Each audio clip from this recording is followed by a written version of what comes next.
전도서 1장 1절에서 2절에 있는 말씀 우리 다 같이 합독하시겠습니다.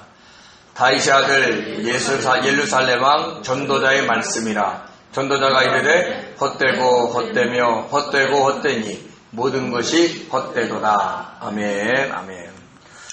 저와 여러분이 지난 시간까지 잠언에 대해서 배웠습니다. 잠언은 바늘 잠자, 찌를 잠자라 그래서 찌르는 말씀, 즉 우리들에게 교훈이 되는 말씀을 부여하시는 겁니다. 왜 그런 말씀을 줄까요? 우리가 바로 걸어가지 않기 때문에 그렇습니다. 그럼 우리가 못된 사람들인가요? 그렇지 않아요. 우리는 이 세상에서 살다 보니까 이 세상의 흐름 속에서 묻혀서 살 수밖에 없는 존재이기 때문에 너희가 하나님의 말씀에 벗어나서 이 세상의 흐름대로 살지 마라 하고 하나님이 경고하시는 겁니다. 물론 인간은 본래적으로 타락한 존재입니다. 그리고 우리 안에는 죄라는 것이 인격적으로 존재하고 있어요. 그래서 우리는 순간순간 욕망에 타오를 수 있고 또 순간순간 자기의 뜻을 이루려고 하는 그런 어떤 혼적인 그런 생각들을 할 때가 많습니다. 그럴 때마다 하나님은 잠언을 통해서 찌르는 말씀으로 우리들에게 경고하는 거죠. 우리가 예수님을 믿다 보면 나는 항상 옳은 것 같고 다른 사람은 그렇지 않는 것처럼 느껴질 때가 있어요. 우리 늘 그런 마음이 있습니다. 나는 잘 믿는데 다른 사람은 잘 안 믿는 것처럼. 그래서 그 사람이 잘못 믿어서 우리가 이런 어려움을 겪는 건 아닌가 이런 생각을 하죠. 근데 그렇지 않아요.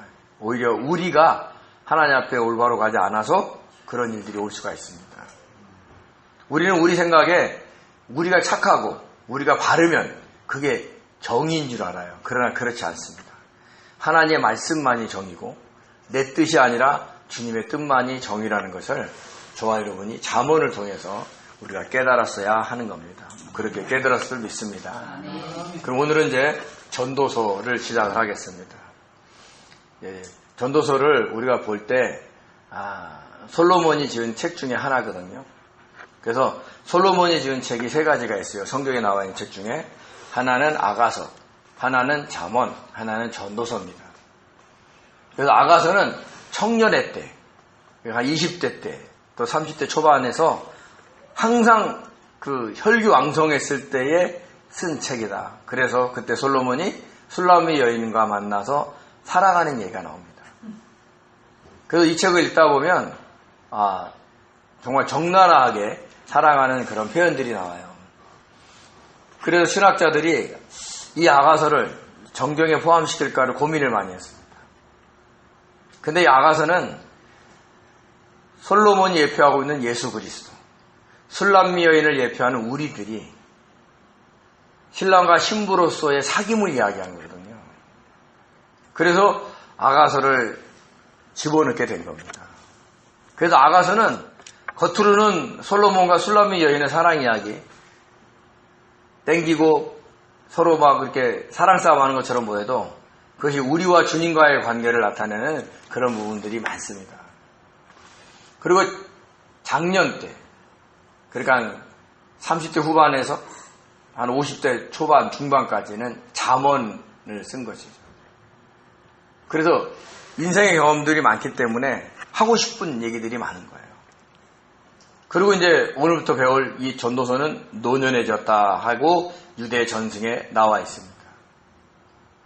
그래서 인생을 살다 보니까 솔로몬이라는 왕이 누렸던 그 젊은 날의 모든 것들, 근데 그런 것들이 노년을 보고 또 이제 조금 있으면 하나님 앞에 가야 되는 그런 어떤 입장에서 보니까 인생의 허무함, 헛됨 이런 것들을 갖다가 그대로 써놓는 책이 될 수 있습니다. 근데 오히려 전도서는요, 하나님이 다스리는 이 세상의 원리, 즉 하나님이 이 땅에서 우리가 어떻게 하기를 원하시는 원리를 알고 우리의 삶에서 내가 뭔가를 추구하는 걸 내려놓을 수 있는, 그래서 자기의 뜻을 포기하게 만드는데 도움을 주는 책인 것이 분명합니다. 그래서 유대 랍비들은 잠언은 성전 바깥 뜰에 위치해 있고 전도서는 성소 들어가 있고 아가서는 지성소로 표현을 했습니다. 성소에는 뭐가 있어요? 분향단이 있고 그리고 7 금촛대와 그리고 떡상이 있죠. 거기에는 주님의 빛과 주님의 말씀과 그리고 우리가 하나님께 드릴 수 있는 기도, 즉 분향단이 있는 겁니다. 그러니까 전도서는 주님 안에 딱 들어가서 연합되어 있는 상태라고 보면 돼요. 그래서 전도서를 읽다 보면 내가 이 땅에서 추구하는 많은 것들이 의미가 없구나라는 것을 갖다가 깨달아 알 수 있는 거죠. 그렇다고 전도서는 허무주의나 염세주의에 빠지라는 게 아닙니다. 오히려 전도서는요, 젊은이들에게 향한 얘기예요. 그래서 전도서 12장 1절과 2절에 이렇게 얘기합니다. 너는 청년의 때에 너의 창조주를 기억해라. 곧 공고한 날이 이르기 전에 나는 아무 낙이 없다고 할 해들이 가깝기 전에 해와 빛과 달과 별들이 어둡기 전에 빛 위에 구름이 다시 일어나기 전에 그리하라. 그러니까 늙어서 깨닫지 말고 지금 하나님에 대해서 알으라고 이 전도서를 쓴 겁니다.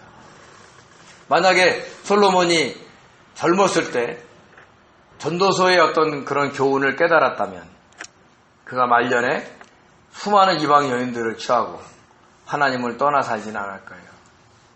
근데 솔로몬 왕이 정말 지혜의 왕으로 젊었을 때 선군으로 그리고 하나님의 뜻을 쫓아서 그렇게 살다가 죽었다면 그러면 솔로몬처럼 살아라 하는 어떤 교훈을 통해서 주님을 가려줄 수도 있어요. 근데 그 위대한 지혜의 왕 솔로몬도 결국 이 세상에서 수많은 여인들의 유혹에 넘어가고 그리고 수많은 이해타산 속에 하나님을 떠나서 살 수밖에 없는 연약한 인간인 것을 보여주면서 하나님이 인간에게 너가 지혜가 있다고 권력이 있다고 돈이 있다고 자랑하지 마라 하고 보여주는 표상인 겁니다. 그래서 어떠 보면 솔로몬 왕은 우리들에게 참 많은 교훈을 들려주고 있는 겁니다. 그래서 우리는 그것을 하나하나 살펴볼 필요가 있는 거죠. 우리나라는 OECD 국가 중에 자살률 2위를 기록하고 있습니다. 나는 이해가 안 되는 게 옛날보다 잘 살거든요, 사실은. 옛날가 어렸을 때 언제 텔레비를 보니까 어디에 보니까 1960년대 70년대 상을 그대로 재현해 놨다 그러더라고요. 근데 그때 이제 어떤 선생님이 아이들을 이렇게 앞에 놓고 옛날에 우리 이거 연탄 때였어 하고 보여주더라고. 우리는 익숙한 모습인데 아이들은 너무나도 생소한 거예요. 그 아궁이에서. 예? 야, 그러니까 우리가 많이 살긴 살았어요. 예? 그걸 보면서 야, 저걸 모르는구나 애들이. 지금은 다 핸드폰이 있으니까 우리가 예전에 그냥 전화기가 없어가지고 그 힘들었던 시절 그거를 모르는 거예요. 그러니까 세월이 막 이렇게 지나고 문명이 발달했으면 막 사람들이 막 좋아서 어떻게 할 줄 모르겠는데 안 그렇다는 거예요. 자살하는 이유는 매우 다양하겠죠. 사랑 때문에, 뭐 빚 때문에, 또 자신의 치부를 가리기 위해서, 또 극심한 우울증에 빠져서. 즉 이것이 있잖아요. 상대적인 박탈감에서 오는 그 인생의 그 허무함 때문에 이것을 견딜 수가 없어서 오는 거예요. 저는 개인적으로 이렇게 자살률이 많은 원인 중에 하나가 우리나라의 문명이 너무 발달한 것도 있었다 이렇게 생각합니다. 지금 뭐 강남에는 집이 뭐 100억, 200억 그래요. 나는 100만 원, 200만 원만 있어도 좋겠는데 100억, 200억 이게 상상이 안 돼요. 그죠? 그리고 저 지방에는 뭐 2억, 3억 집 뭐 있고. 그러니까 빈부격차가 많고 그 사람이 누리는 어떤 그런 수준이 다르기 때문에 그 상대적인 박탈감으로 오는 거예요. 그래서 젊은 사람들은 어떻게든지 돈 벌려고 그래요. 그 젊은 사람들의 꿈이 뭐예요? 건물주. 쏙 놀러 다니면서 골프 치면서 다박다박 나오는 월세로 사는 거. 그게 꿈이에요. 제가 아는 어떤 청년도 그 한약재를 이렇게 도매를 넘기거든요. 등치도 좋아요. 일도 잘해. 그리고 그 청년은 자기 때는 빚 없이 장사하는 거예요. 그러니까 지금도 뭐 이렇게 누구한테 달고 이러지 않아요. 현금으로 막 사요. 그러니까 현금으로 사니까 더 싸게 사죠. 근데 그 청년의 꿈이 뭐냐? 건물주예요. 그래서 나중에는 건물 사가지고 거기서 나온 세를 받고 살고 싶다. 그런 사람이 우리나라에 얼마나 많아요. 예? 우리 교회 여기 인마에도 건물주가 있죠. 여러분 쭉 도로 걸어가 봐요. 다 건물이에요. 다 건물주가 있어요. 잘 사는 사람이 얼마나 많아요. 그런데도 자살한 사람이 많다는 거예요. 그러니까 인생의 의미를 이 땅의 것으로 찾기 때문에 그러는 거예요. 그래서 그런 어떤 인생의 잘못된 목표점을 수정시키기 위해서 하나님이 우리에게 이 전도서를 주었다 생각이 듭니다. 전도서. 전도자 그러거든요. 히브리어로 코엘렛이라 그럽니다. 그래서 설교자, 수직가라는 뜻인데요. 모으다의 히브리어 카알에서 유래가 됐습니다. 그래서 회중을 모으는 자, 지혜를 모으는 자, 회중을 가리키는 자. 그래서 설교자라 그래요. 헬라어로는 에클레시아 스테스라 그래요. 에클레시아가 뭐예요? 에클레시아가 교회입니다. 교회. 회중. 그러니까 회중들이 있는 곳이에요. 모으는 자들. 모아서 뭐하게 해요? 하나님의 말씀을 전하는 겁니다. 그래서 중국 성서의 이름이 전도서예요. 그래서 우리나라가 전도서를 그냥 중국어로 번역된 걸로 그대로 써서 전도서 이렇게 우리가 부르고 있는 겁니다. 그 전도죠. 뭘 전하는 거잖아요. 근데 우리가 일반적으로 전하는 복음과 전도서의 내용은 많이 다릅니다. 근데 나중에는 결론적으로 공통점이 뭐냐? 여호와를 경외하라 라는 것에서는 일치가 되고 있습니다. 저자는 한번 볼까요? 저자는 솔로몬 왕과 익명의 지혜자입니다. 솔로몬 왕의 글을 후대 사람이 편집해서 엮어놓은 거예요. 왜 그러냐면 이 전도서 안에 솔로몬 시대에는 쓰지 않았던 단어들이 나와요. 외래어가 아람어가 나오는데 낙원, 소식 이러는 자가 그 당시에 쓴 단어가 아니에요. 우리도 보면 60년대 썼던 단어, 70년대 쓰는 단어, 지금 80년, 90년, 지금 2025년에 쓰는 단어가 다르죠. 우리 젊은 사람들이, 학생들이 막 얘기하는 거 우리 얼마나 알아들을까요? 중국말로 쓰질 않나, 희한한 표현을 써요. 그래서 도저히 해석이 안 돼. 오히려 미국 사람하고는 바디랭귀지로 얘기하시는데 젊은 사람들하고는 얘기가 안 돼요. 왜요? 그들만의 언어가 있어서. 그러니까 그 시대에는 절대 없었을 단어를 쓴 거 보니까 그 시대가 아니구나 이렇게 판단을 하는 겁니다. 그래서 저자는 누구냐? 다윗의 아들 예루살렘 왕 전도자의 말씀이다. 코엘렛의 말씀이다 라는 거였어요. 그러니까 다윗의 아들 예루살렘 왕 누구예요? 솔로몬밖에 없어요. 그러니까 다른 학자들은 솔로몬의 후대의 다윗의 계열의 왕이 아니었나 이렇게 생각을 하는데 유대 전승에는 솔로몬이 저자라고 이야기를 하고 있습니다. 그래서 저 외려를 언제 썼을까? 바벨론 포로 이후에 썼던 단어예요. 아람어가 있기 때문에. 근데 기원전 180년에 집회서를 쓴 저자 벤시라가 이 전도서의 글을 인용을 했어요. 그러니까 그 전에 전도서가 있었던 얘기잖아요. 그래서 기원전 450년에서 180년 사이에 쓰여졌겠다. 그래서 솔로몬의 말을 누군가가 수집해서 편집했다 이렇게 보는 겁니다. 그래서 전도서 내용을 보면 중간중간에 나 전도자는 내가 이러면서 솔로몬이 쓴 표현이 나와요. 1인칭으로.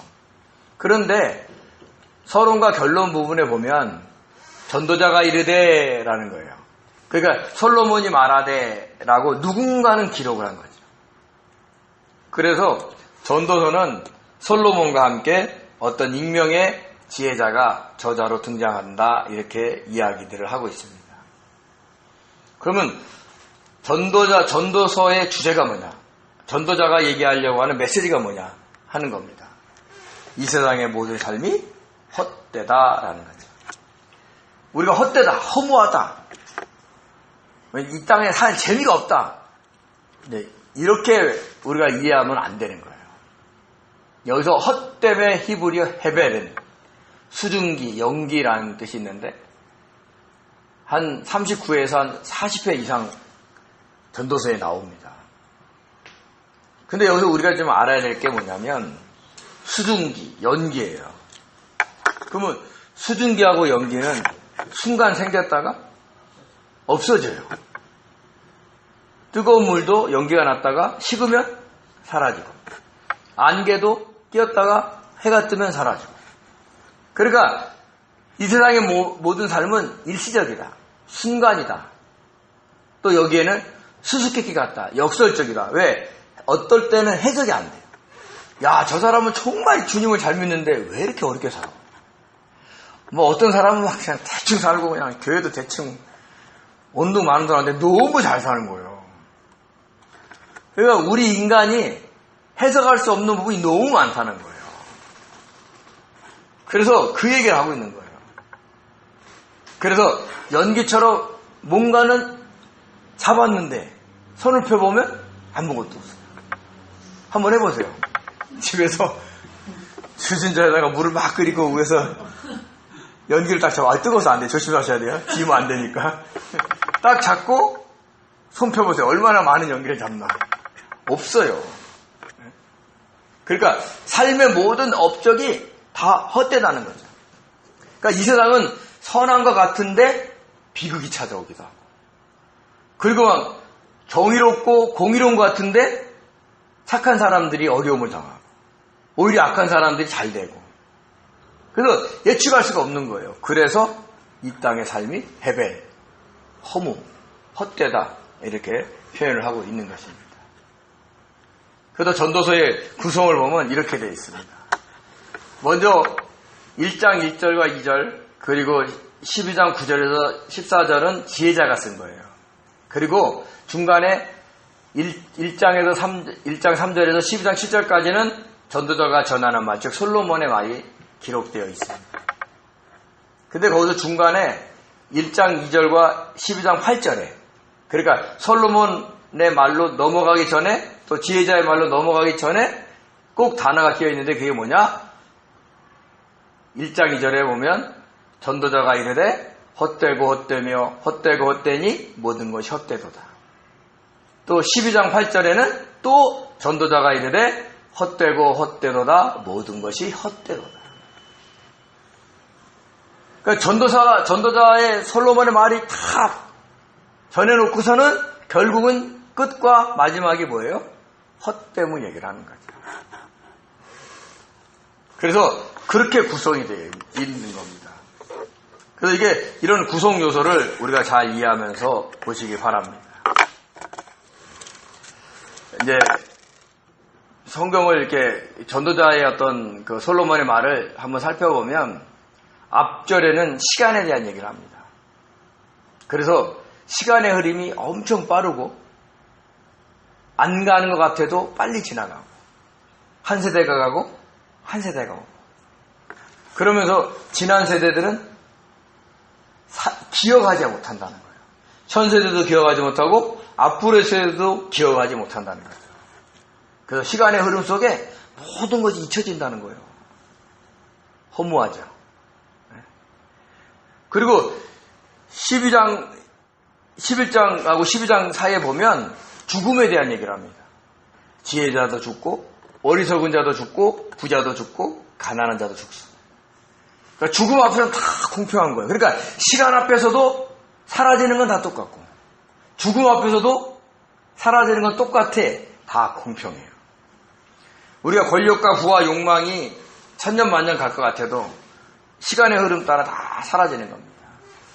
여러분, 이 땅에 태어났다가 죽은 사람이 몇 명이 될까요? 엄청 많을 겁니다. 상상할 수가 없을 거예요. 막 셀리지도 못할 거예요. 통계적으로는 한 몇 명 정도 됐겠다 이렇게 생각하겠죠. 그 중에서 우리가 막 역사책에서 막 옛날에 이순신 장군, 막 세종대왕, 그 다음에 또 유럽에 보면 뭐 칼바르트, 니체, 뭐 슈바이처, 뭐 이런 사람 우리가 알잖아요. 그럼 몇 명이 알까요?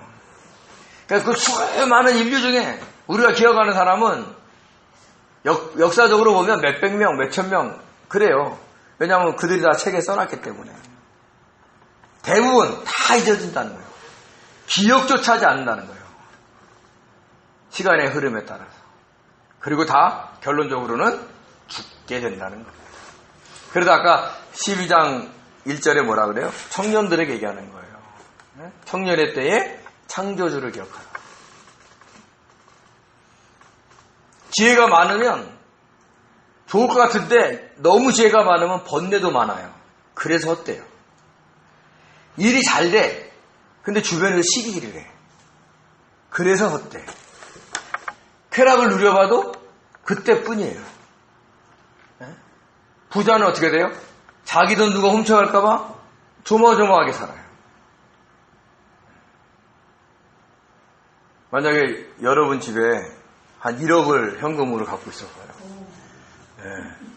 외출 함부로 못할걸요. 아마 자물쇠를 2중 3중 걸어놔야 될지도 몰라요. 요새 세금 취중하는 사람들 가서 보잖아요. 야, 대단해. 금고에는 돈이 없어. 근데 금고 밑에 파가지고 거기다 돈을 넣어놨어. 그러니까 누가 와서 취중을 못하게 만들어 놓은 거예요. 이거 엄청 기발하더라고, 숨겨놓는 거. 그래도 어떤 사람은요, 지금 신발장에서 아무렇지도 않게 놔뒀어. 5만원짜리 막 돈 따봐요. 그리고 또 이제 세금 취중하러 갔더니, 또 딸이 출근한다니까, 어디 가야 된다고 가방 들고 나가는 거야. 그걸 그 조사원이 딱 체크해보니까 그 안에 또 돈이 또 가득해. 야, 저 사람들은 저 돈 놔두고 바깥에 가서 밥이라도 먹으니까 참 대단한 사람이다. 아마 저 같으면 어디 못 떠날 것 같아요. 집에서 한 100m, 200m도 못 될지도 몰라요. 오히려 없으니까 그냥 집에 도둑이 들어도 걱정이 없고. 그러니까 돈이 많아도 그런 어떤 헛됨이 있는 거예요. 권력이 많으면 좋을 것 같아요. 그냥 우리나라 보면 권력자들이 어떻게 돼요? 나중에 그 말로가 안 좋은 것이 많잖아요. 그래서 재물을 모으나 장수하나 모든 것이 헛되다는 거예요. 그러면 너무 헛된 것만 얘기해서 기분이 나쁘잖아요. 그러면 전도자는 어떻게 살라는 거야? 그게 궁금하잖아요. 그래서 어떻게 살라고 얘기하냐면, 전도자는요, 사람마다 먹고 마심에 감사하고 즐거워하라는 거예요. 수고함으로 낙을 누리는 것이 하나님의 선물인 걸 알아요. 그러니까 저와 여러분의 일상의 삶이 그냥 하나님의 선물이에요. 요새 오늘 코스피가 8,000 넘었잖아요. 주변에 주식 있는 사람들 난리가 났어요. 야, 좋겠다. 나는 주식 하나도 없는데. 거기에 신경 쓰지 말라는 거예요. 오늘 하루 내가 먹고 마심에 그게 하나님의 선물이라는 거예요. 그게 전도사가 지금 얘기하고 있는 것을 이야기하고 있다는 걸 우리는 아셔야 되는 거예요. 소소함의 삶에 하나님의 간섭하심, 하나님이 베풀어 진 그 은혜, 그것에 감사하셔야 돼요. 야, 이거 좀만 하면 엄청나게 많은 것을 갖다가 누릴 수 있는데, 그러면 그 누리는 것을 바라보다가 그게 안 돼. 그럼 어떻게 돼요? 옆에 사람한테 네가 잘못해서 그랬어, 내가 잘못해서 그랬어, 이게 서로 지적질하다가 싸움나죠. 그럼 분란이 일어나는 거예요. 그럼 누가 좋아할까요? 사탄이 좋아하는 겁니다. 그래서 전도자는 얘기하는 거예요. 일상의 삶에서의 낙이 하나님의 선물이다. 저와 여러분이 그런 어떤 하나님의 선물을 잘 받을 줄 아셔야 됩니다. 그래도 결론적으로는 어떻게 얘기하느냐? 이렇게 얘기합니다. 하나님을 경외하고 그의 계명을 지키는 것이 중요하다. 이건 전도자의 말이 아니라 이 전도서를 편집한 지혜자의 말이에요. 결론은 그런 거예요. 왜 그럴까요? 우리 인간의 모든 일의 선악간의 심판을 하나님이 하시기 때문에. 이 땅에 누리는 게 중요한 게 아니라 우리가 이 땅의 생을 마감하고 그분 앞에 섰을 때가 중요하기 때문에 현재의 삶에 기뻐하고 감사하면서 하나님의 선물이다 하고 누리면서 하나님을 경외하고 그분의 계명을 지키는데, 요즘 말로 얘기하면 주님의 뜻을 쫓아 살아가는 데 만족해라 하고 이야기를 하고 있다는 겁니다. 저와 여러분이 이것을 기억하셔야 돼요. 오늘 본문을 시작하면 1장 1절에 이렇게 얘기합니다. 다윗의 아들 예루살렘 왕 전도자의 말씀이라. 근데 히브리 원문을 보면 전도자의 말씀이라 다윗의 아들 예루살렘 왕. 그러니까 전도자의 말을 강조를 했어요. 그러니까 뭔가 전하기 쉽다는 얘기를 하고 있는 겁니다. 후대에 전하고 싶은 거예요. 그러니까 꼭 말하고 싶은 거예요. 그래서 전도자가 하는 말을 너희들이 들어라 하고 이야기를 합니다. 그리고 2절에 이렇게 얘기합니다. 전도자가 이르되 헛되고 헛되며 헛되고 헛되니 모든 것이 헛되도다. 저는 신학적인 해석은 아니에요. 근데 앞에 헛되고 헛되며 헛되고 헛되니 4개가 나오잖아요. 사방을 돌아봐도 다 헛되다는 거예요. 그래서 결론적으로는 모든 것이 헛되다. 그래서 5번을 쓰지 않았나 저는 개인적으로 생각합니다. 이쪽은 안 헛되고 이쪽만 헛되나? 뭐 이러지 않는다는 거예요. 다 허무한 게 아니에요. 여기서 보면 똑같이 아까 얘기한 것처럼 헛됨은 해벨이에요. 해벨. 수증기, 연기, 바람. 바람은 잡을 수가 없어요. 이 땅의 것은 내가 자꾸 누리는 게 아니에요. 바람이 와서 나를 시원하게 하고 가면 보내줘야 되는 거예요. 그래서 중요한 게 뭐냐면 성령의 히브리어 르하우도 그 뜻이 바람이에요. 그러니까 이 땅의 것을 막 바람 잡듯이 잡지 말고 진짜 바람, 성령의 바람을 그분의 뜻에 우리가 순응하며 살아가는 것을 우리가 훈련해야 된다는 거죠. 그래서 모든 것이 헛됨으로 쓸데없는 것 잡지 말고 우리가 성령의 인도하심을 따라 살아가는 그런 성도가 되셔야 된다는 겁니다. 우리가 지금 계획하고 있는 거, 우리가 지금 뭔가 누려보려고 하는 거, 거기에 우리가 모든 전심전력을 쓰면 결국 그것은 바람이라는 거예요. 잡았는 것 같은데 손을 펴보면 없어요. 그게 헛됨이에요. 허무한 게 아니에요. 네? 이 땅에 그냥 뭐 모든 걸 살기 싫고 뭐 이런 게 아니에요. 우리가 뭔가를 목표하는 것들은 다 잡을 수 없는 것들이라는 거예요. 대신 우리는 성령을 붙잡아야 돼요. 바람이 이쪽에 와서 저쪽으로 가면 거기에 순종하는 거예요. 성령도 잡을 수 있나요? 못 잡죠. 성령을 잡을 수 있는 방법은 성령과 동행하는 거예요. 바람이 이렇게 불면 글로 따라가면 계속 바람이 불죠. 반대로 가면 바람이 안 부는 대로 가는 거예요. 거슬려서 가는 거예요. 그럼 힘들어요. 그래서 저와 여러분이 세상의 것을 너무 붙잡지 마시고 우리 삶에 함께 하시는 그 성령과 그 성령의 바람 속에 우리가 순응하면서 이 땅을 복되게 살기를 예수님의 이름으로 축원드립니다. 기도하겠습니다. 은혜로우신 하나님, 이 땅은 이리 보고 저리 보고 해도 다 헛된 것이 전부입니다. 모든 것이 헛됩니다. 이 땅에서 잡는 거, 가지고 있는 거, 누리는 거, 아버지, 우리가 그 나라에 갈 때는 아무 소용이 없습니다. 이 땅에 하나님을 경외하고 그의 계명을 지키는 자, 주님의 뜻을 묻고 성령의 인도하심에 순종함에 따라서 우리가 그것으로 그 심판대에 쓴다는 것을 잊지 말게 도와주시고 아버지 헛된 것을 잡지 말고 성령의 바람에 아버지 순응하며 살아가는 성도들 될 수 있도록 축복하여 주옵소서. 감사하며 예수님의 이름으로 기도드립니다. 아멘.